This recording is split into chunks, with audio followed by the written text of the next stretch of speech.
Están ahí arriba, no sé qué nivel son.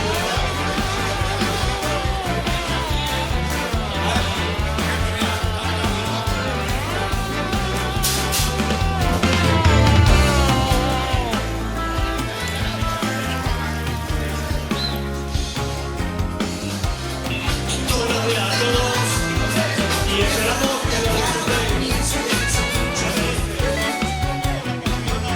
España es descenso. Será espectacular de bajar por ahí abajo. Algunos de Galicia, otros de Baleares, algunos de Andorra. Toda España se han desplazado para participar en esta prueba.